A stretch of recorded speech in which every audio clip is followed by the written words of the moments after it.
time, we are using a different type of foot this sample.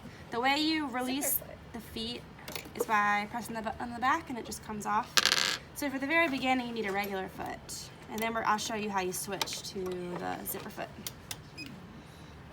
So step one, we have serge, 10 each edge of each fabric piece. So we did that. Make sure you clip your threads. Who stole my scissors? Oh, I think all the people filming you. This is our goal at the end. Push me out the way. My bad. Thank you, Aria. You're welcome.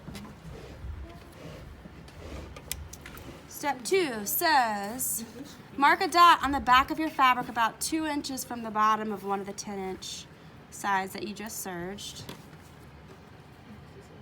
So that is simulating the bottom of where our zipper is going to go to.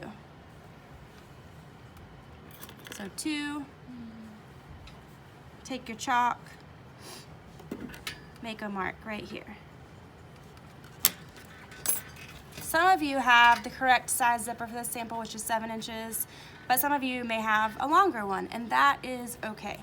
We can shorten the zipper. So I'm gonna hold these up and chop this one off, but here's the important part. You cannot open the zipper once you do this until you create a new stop for it. So there's some zipper anatomy here. This is the pull, this is the stop, the bottom. There's also 2 stops at the top, so it doesn't fly off, right? Have y'all ever had that happen? And you can't get it back on track? Yeah. These are the teeth or the coils, depending on what type of zipper you have. And then this is the fabric part of the zipper, which is the tape, which we refer to in some of the directions. So just in case you don't know what some of those things mean, there's your zipper anatomy. So I just cut this one off. So now I need to create a little stop for it. And here's one way you can do it, but this is the only type of zipper you can do this with. You cannot do this with metal teeth. Obviously, if you try to sew through metal, it's not gonna go well. You're gonna break your needle. But with plastic, you can actually carefully hand start this and make sure it's gonna work. And then you can backstitch and go slow, back and forth a couple times to create a little thread stop.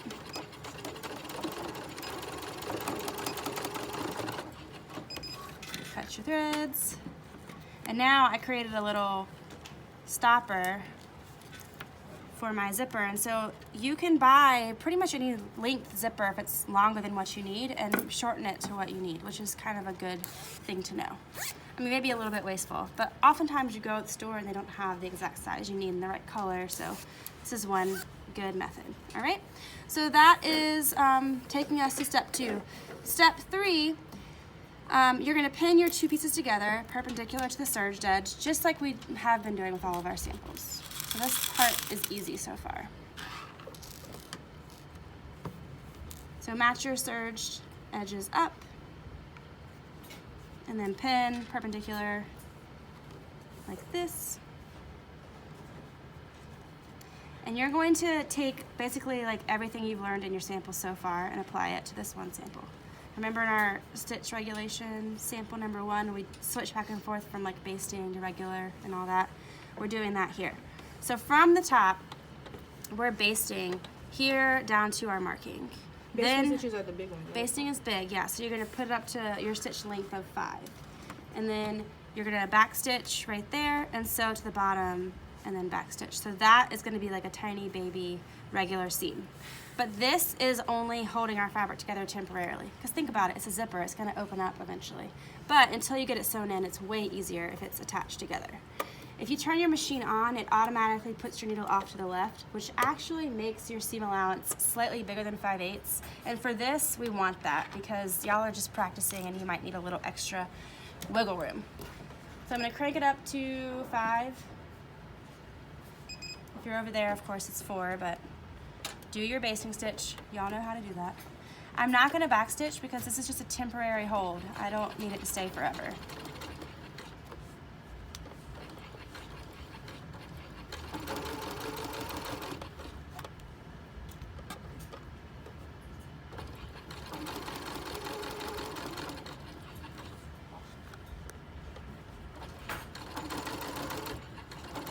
So when I get to my chalk, I stop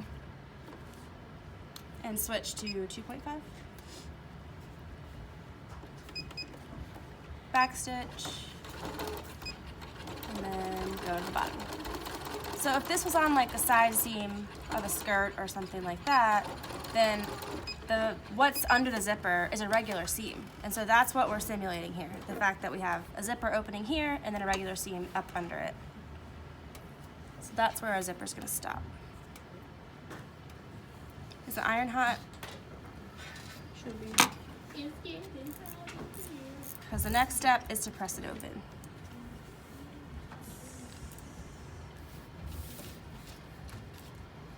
Can you give me a little press, please?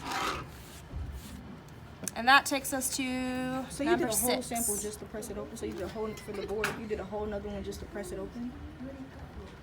Well, I think I might have lumped. Did I lump some together? Nope, I didn't. I did a whole nother one, yeah.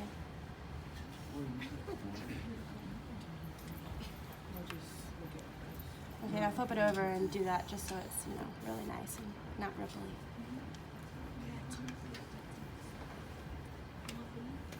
Thank you. Okay, so we need to pay attention at this point because I have actually done this before where I put my zipper in and I accidentally put it on the wrong end. And so then you can't, I mean, you gotta go back and fix it because you really need to put the zipper in where you're gonna have your basting. So basting is long, I can see my long stitches stop here and then this part is sewn together like normal with back stitching. So make sure you're paying attention to that basting being at the top. Step number 7, y'all can all handle this. Open the zipper. Easy. Number 8, here is another important thing to keep in mind. When you're doing this part, you don't want to be pinning through the entire sample. You're only working with the seam allowance right now. So just the right side seam allowance. I want to line up my top of the zipper at the top of my sample, and then slightly to the right of the seam, I'm going to line up the teeth and pin it in place.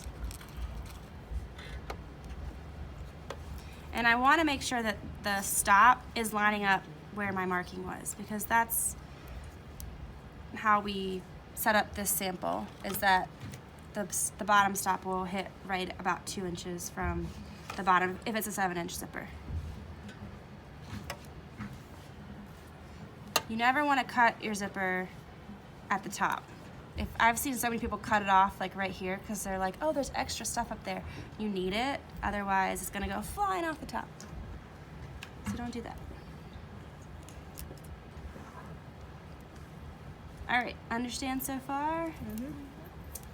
This part is where it starts to get a little funky when you're sewing because you are switching to your zipper foot, and the reason for that, think about if I try to sew this right now, my presser foot would be hitting on the teeth and it's gonna start to like go all over the place. So instead, I want to put my presser foot off to the side, and you have to think about this because there's 2 spots I could put it in, the left or the right. And so if I put it to the left, then I'm still gonna have the problem where I'm hitting the teeth. So I wanna put it off to the right for this part. And I wanna make sure my needle is as far over as it can be. It's on 0.5 right now, so I'm gonna go to 0. And now it's all the way as far left as it'll go. I'm cranking it back up to basting, because again, this is just a temporary step. You're making the needle go close to the teeth? Far from the teeth. It's actually, well, I'm gonna kind of center it right here. Okay. But you just want your presser foot to be out of the way of the teeth. And All right. the needle? The needle is going to be centered on the tape part here. So I'm just basting this temporarily to kind of hold it there while I do some other steps because it starts to get a little wiggly, a little unruly. And this part, it's going to want to move around on you, so just kind of keep a good grip on it. Because think about it, the presser foot's off to the side. It's not as on top of what you're sewing as it normally is. This part doesn't have to be beautiful because no one will see it except for you. Hopefully. Well, unless you're selling it. But then you could take it out because it's basting, it's temporary. All right, that takes us to step 9. And then 10 is another easy step. Close the zipper. Woo! Done. Oh my god. I know it really confused you on that I'm gonna step. have so much trouble with step 10. All right, this part is a little bit tricky. So I'm gonna show you a couple times. You have your zipper facing up towards the top. I'm gonna peel back this top part. And I'm gonna make a little fold right to the left of my teeth. Can y'all see that? This is where people start to get lost. See the fold? Can y'all see? I think so. So it says make a 1/8 inch fold in the seam allowance, laying it up next to the zipper coils, pin it in place. So y'all saw how I got to that. I just peel the top back, pin it this way. So we're not pinning the zipper, we're just pinning that side. Yeah, you're just pinning. Because, wow, that's broken.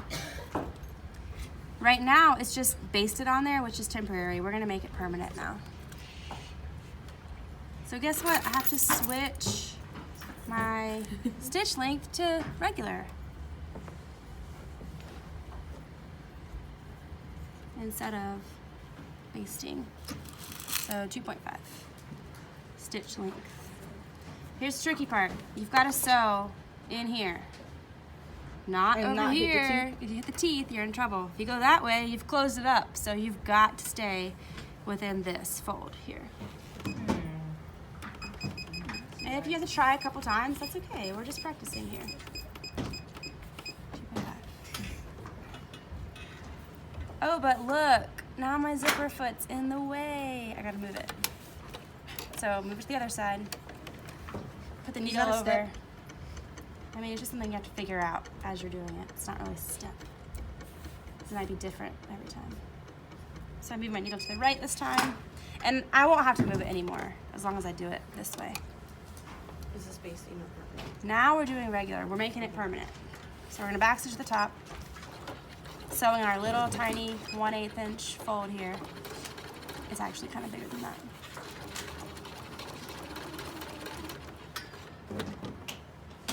Whoops. Thanks, Grace.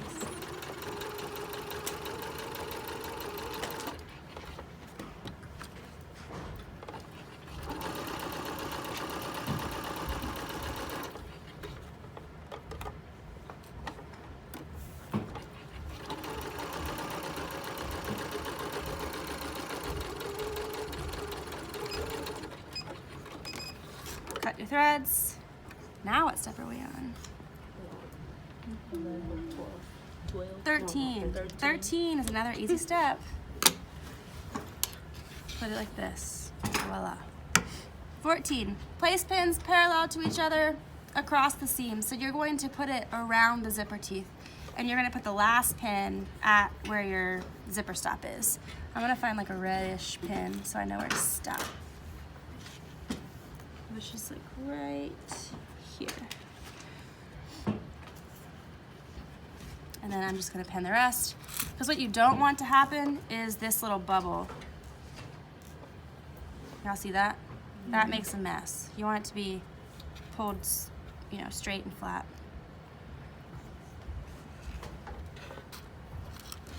So we're doing what's called a lapped zipper right now. And the way you can remember that is because we're about to sew an L stitching, our top stitching. It's actually gonna be a backwards L this time. But it all depends on which side of the body the zipper is gonna be on. If it's down the back, you can kind of pick. But if it's on the left or the right side, think about if you're wearing this. Do you want the zipper to be opening towards the front? It's kind of weird, isn't it? You want it to be going towards the back, like this. That's more normal. Oh. So this is really for a right side zipper. Or the back. So it's like to cover the zipper. So this Right, is it covers the Like zipper. on jeans, how it's gonna go. Well, that's like a fly zipper, so there's all kinds of different ones. And we're only gonna do a couple right this time, but this is a lapped zipper. So you can remember, if we had it the other way, it would definitely be an L. So L for lapped. So here's another step you don't wanna get mixed up. You don't wanna use the regular Scotch tape for this. Think about if you're gonna be sewing, what am I gonna go by? I'm covering up all my markings. Am I just gonna eyeball it? No, that's gonna be a problem. So I'm gonna use this skinny tape, which I have a couple of rolls of this special tape. Please don't use it except for your zippers, because I have to order it special. And I'm gonna get enough to where I start at the top and overlap it a little bit on the left side, but most of it will be off to the right. But you wanna make sure it stops before your last pin.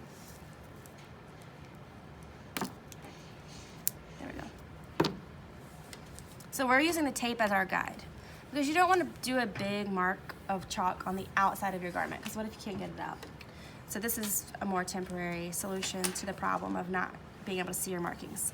At the bottom, you want to start at the center, go till the edge of your tape, do a nice sharp corner, leave your needle down, pivot, sew up to the top, and then back stitch. All right, that's the last bit of stitching. I would not backstitch at the bottom because it leaves an ugly mark. So I'm gonna show you. It's kind of like your dart where you hand tie knots on the other side. I'm gonna take this out now because it's served its purpose. Let's start at the very, very center of my seam. I'm just gonna hand crank these first couple stitches. Regular stitching because it's permanent. This is staying forever.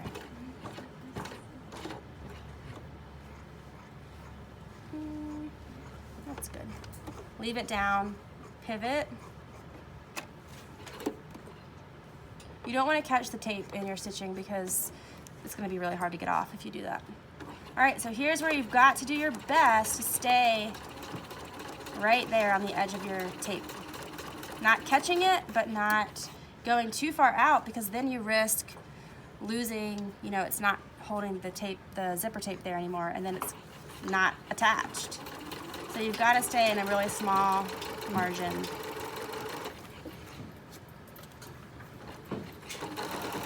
And at the top, you will find it hard to get close to the tape because you've got your pull there. So it might bubble out just a tad, and that's okay. The more you do it, the easier that part will get. Oops, got a little off there. Back stitch.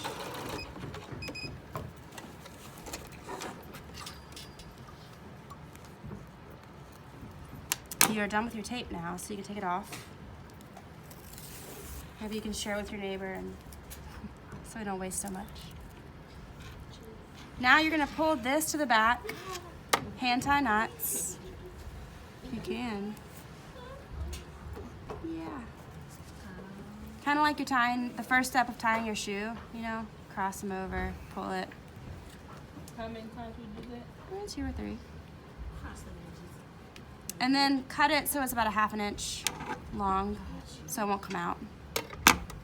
Now, the last thing you have to do is undo these basting stitches. Wow, that's not beautiful, but it works. I don't have a seam ripper handy. Don't do this at home, no. Miss K, so you just backstitched and then tied them again? I didn't backstitch down here, so that's why I was tying the knot. Yeah. Because the backstitching, it leaves an ugly little mark down there. I mean, you could, but it just looks nicer without, like,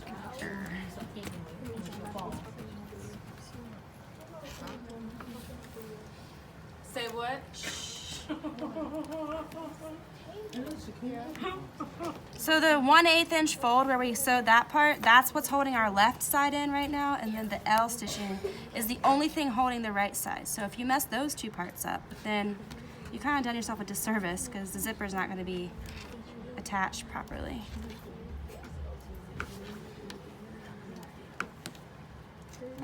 Seam ripper would have been easier.